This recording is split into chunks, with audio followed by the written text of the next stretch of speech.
Hello, my name is Ashley, and today our finance group is going to talk to you about our 5 most important financial goals. I'm going to start with budgets, and a budget is an estimate of income and expenditure for a set period of time.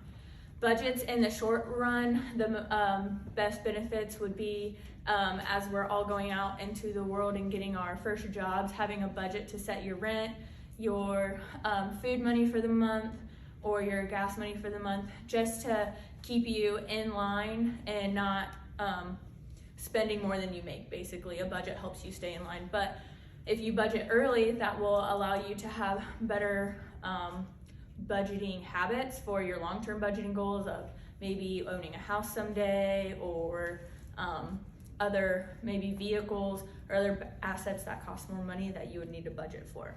Next, we'll go to Liz.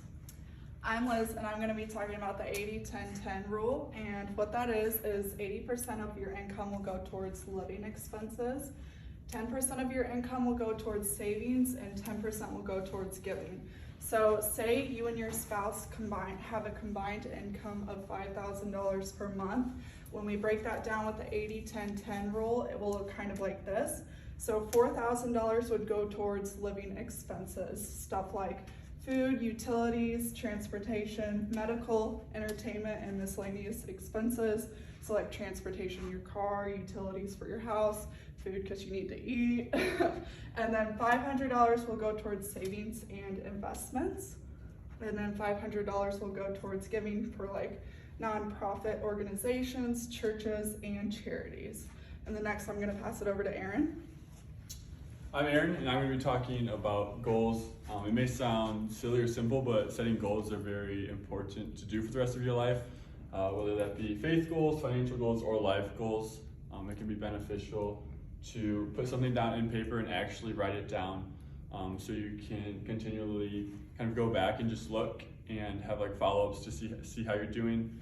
2 kinds of goals are short-term and long-term goals. You want to look big picture, maybe like retirement, maybe saving for your kids' college, and you want to start planning ahead, and say you want X amount of dollars in 20 years, you want to be able to track that progress throughout the 20 years. And then short term, maybe you want to pay off college in 5 years, and so each year you can kind of go back and see how your progress is going so far. So yeah, those are some goals. And next we'll go to Madeline, who will talk about credit card advantages and disadvantages.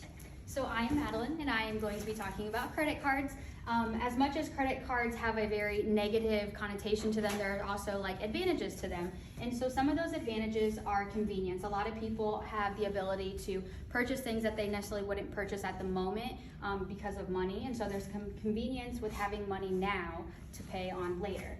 Next is building credit. Credit is now used for everything. You have to have a good line of credit for houses, cars, insurance, any kind of loans that you're going to be getting as you are growing up, entering the adult world, and making those bigger purchases.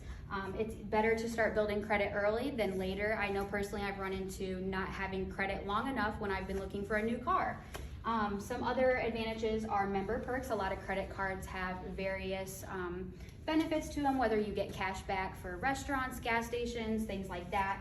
And then it also provides record of your spending. So you're kind of able to see visually, where's all of my money going to, just because a lot of people don't know where their money's going to.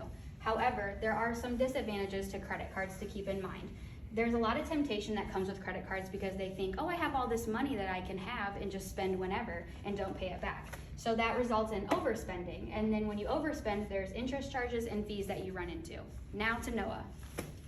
So our final one is investing early. When it comes to investing early, time is on your side. So it's good to get your money into the free trade apps there are out there like Robinhood. Along with that, there is no amount that is too small to trade in the market. Okay, my fault. So there is no amount that is too small to trade. A lot of people try to steer away from that because they think you have to have a large amount of money to trade into the market and to invest, but that is not true. So I hope you guys enjoyed watching our video. Hope you remember our 5. You have budget, the 10-10-80 rule, you have your goals you have to set, the advantages and disadvantages of credit cards, and last but not least, invest early. Thank you.